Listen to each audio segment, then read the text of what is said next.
Well, Kevin McCarthy has become the first House Speaker in U.S. history to be ousted after 8 hardline Republicans led an effort to remove him from his post, leaving Congress in a state of chaos. The entire Democratic caucus voted to remove McCarthy. On this vote, the yeas are 216, the nays are 210. The resolution is adopted. Without objection, the motion to reconsider is laid on the table. The office of Speaker of the House of the United States House of Representatives is hereby declared vacant. The vote came just days after Kevin McCarthy worked with Democrats to pass a stopgap bill to avert a government shutdown for now. McCarthy spoke after his ouster. Doing the right thing isn't always easy, but it is necessary. I don't regret standing up for choosing governance over grievance. It is my responsibility. It is my job. I do not regret negotiating. Our government is designed to find compromise. I don't regret my efforts to build coalitions and find solutions. I was raised to solve problems, not create them. So I may have lost a vote today, but as I walk out of this chamber, I feel fortunate to have served the American people. Kevin McCarthy has accused Florida's far-right Congressmember Matt Gaetz, who set the vote in motion, of a personally motivated attack. The House Ethics Committee has been investigating Gaetz for a range of possible crimes, including sex trafficking and misuse of campaign funds. Prior to the vote, Gaetz spoke out against McCarthy's leadership. Mr. Speaker, my friend from Oklahoma says that my colleagues and I who don't support Kevin McCarthy would plunge the House and the country into chaos. Chaos is Speaker McCarthy. Chaos is somebody who we cannot trust with their word. The one thing that the White House, House Democrats, and many of us on the conservative side of the Republican caucus would argue is that the thing we have in common, Kevin McCarthy said something to all of us at one point or another that he didn't really mean and never intended to live up to. The House will now have to vote for a new leader with no clear successor in sight, as Congress has just over 6 weeks to again avoid a shutdown. North Carolina Republican Congressman Patrick McHenry will serve as acting Speaker until a new one is elected. McCarthy says he will not run again. The House will be in recess until next week. We go now to Washington, D.C., where we're joined by California Congressmember Ro Khanna. He joined every other Democrat in the House Tuesday to vote to remove Kevin McCarthy as Speaker. This is historic, Congressmember Ro Khanna, the first time in U.S. history a House Speaker has been removed. Can you talk about the decision of the Democrats to join with the 8 far-right Republicans in removing Kevin McCarthy? Amy, Kevin McCarthy's tragic fall reminds me of the scripture, "Pride cometh before the fall." Kevin McCarthy, few days before the motion, tweets out, "Bring it on." He never outreached to the Democrats. He never tried to stand up to the far-right faction since the day he took office. He could have had a very different speakership. He could have stood up to the far right. He could have not held the country hostage in the debt ceiling negotiations. He could have condemned what happened at January 6th and not walked that back. But instead, he basically kowtowed to this extreme wing on their side. And he only realized the danger of that a few days ago. And even then, he still was attacking Democrats on the Sunday shows. So it's unfortunate. It's an unfortunate situation for the House. But the Democrats really did not have someone who we could co-govern with. And Congressman, there was talk in the past few days of some kind of a possible deal between the Democrats and McCarthy to keep him in office if concessions could have been gotten from him in terms of future governing. Did any of those discussions ever really go anywhere? And was the and were the Democrats completely united in sticking with the vote against him? I have never seen our Democratic caucus more united. Yesterday morning in the caucus meeting, about 50 members spoke. They all spoke in unison about the need to support the motion to vacate. But at the same time, we had given our leader, Hakeem Jeffries, the authority to explore any negotiation. Kevin McCarthy himself is saying that he didn't want to do that.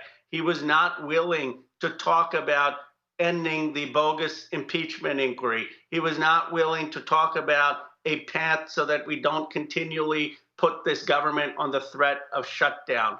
And so he wasn't ever serious about that possibility. And I'm proud of my colleagues for standing united, both in the vote and in our internal conversations. So what happens now? The Congress is recessed for a week.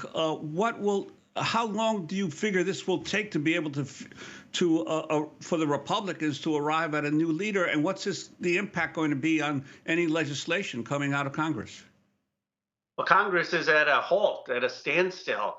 The irony is for Representative Gates saying that we don't work enough and we aren't coming in enough. Now they have basically adjourned Congress until next week. And we have important bills to take up in the next 45 days so that we don't have a situation of a shutdown right before Thanksgiving. My sense is that the Republicans are still trying to figure out their leadership issue. And I do think they'll probably coalesce around someone early next week. But the question is not so much who it is, whether it is Representative Scalise or whether it is Comer or whether it is Jordan. The issue is, are they going to be able to govern? Will the Republicans allow them to pass another continuing resolution before Thanksgiving if we can't get a total budget deal? Or are we going to be in the same situation where a speaker is threatened to have them removed unless they shut down government? And that's really, it's a structural problem for that caucus. In a press conference on Tuesday evening, the ousted House Speaker Kevin McCarthy blamed the Democrats for his removal.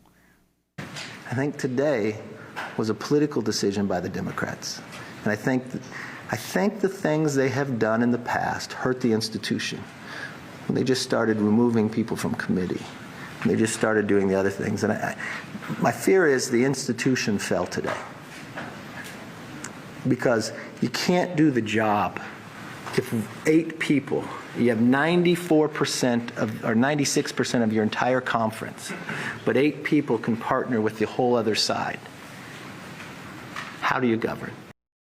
So even though it was the 8 far-right Republicans, he's talking about the Democrats. And also a side issue is Nancy Pelosi was told to get her stuff out of, and you could explain what the secret offices near the chamber, as she is in California right now preparing for her close friend Dianne Feinstein's funeral on Thursday. The pettiness of what they're doing with Speaker Pelosi should offend every American. It is customary for former Speaker of the House, for the former Speaker of the House to have an office in the Capitol. Kevin McCarthy would be entitled to have an office in the Capitol. And the fact that the first act of the Speaker pro tem is to kick Speaker Pelosi out of the Capitol is not just vindictive, but it also shows that they aren't focused on average Americans' priorities. I mean, what most Americans are worried about is that the gas bill is too much, the groceries cost too much, the rent costs too much, their income isn't keeping up, they can't afford to buy a house, interest rates are high, and there is no effort to actually address the economic issues, the kitchen table issues that affect the American public. Let me ask you something about the possible House speakers to be. There's the mention of Steve Scalise, who is going through, I think, chemo for blood cancer. Jim Jordan, head of the House Judiciary Committee, who was involved in that scandal at Ohio State, where he was an assistant coach, and the doctor abused many of the young wrestlers, and he's been accused of knowing full well and covering up. And then there's the possibility of Hakeem Jeffries, if 5 Republicans join Democrats. It could be a Democratic House Speaker. Can you comment on all of this?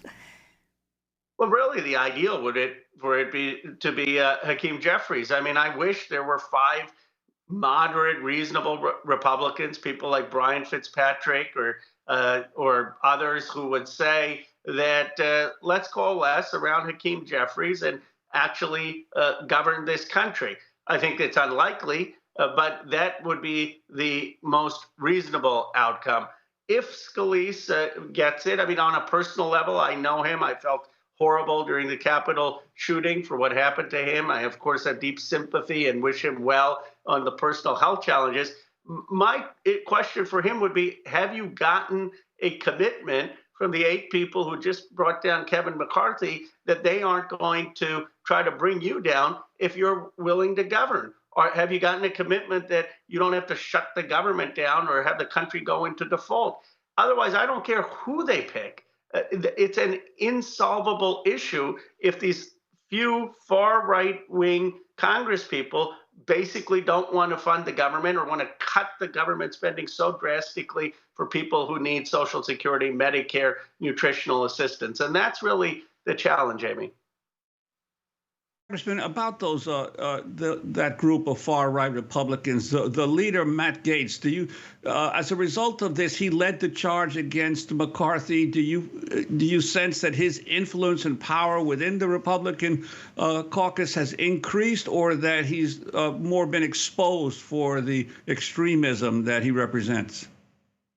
He certainly has influence in the Republican Party because he has a group of folks that he influences in a very narrow majority. His attack also on the Capitol, that it is being infused with lobbyist money, that it has people who've been there too long, that it isn't looking out for the ordinary Americans, is a very potent rhetorical statement.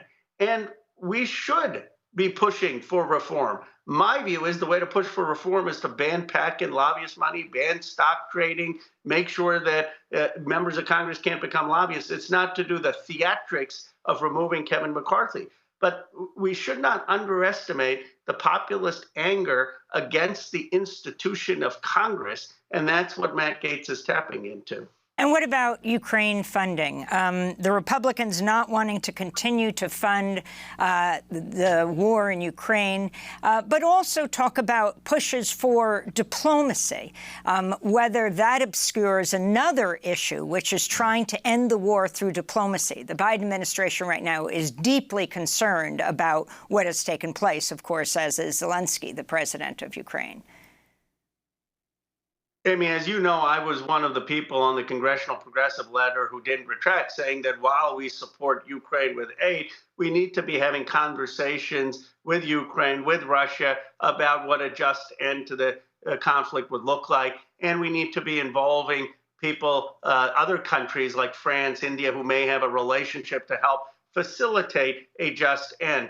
But I have spoken even to peace activists, and they don't believe that cutting off the aid at this point would do anything but allow Putin to march into Kiev. It would be disastrous. We need to provide the aid to make sure that Ukraine can defend its sovereignty, that we aren't handing Ukraine over to Russia, that we're incentivizing Russia to come to the negotiating table, and at the same time, through another track, pursue a just diplomatic outcome. The removal of aid, regardless of where you stand on how much to push for diplomacy, would just be a colossal foreign policy blunder and basically be telling Putin, take Ukraine and make the last year and a half an effort in vain. I also want to ask you about the California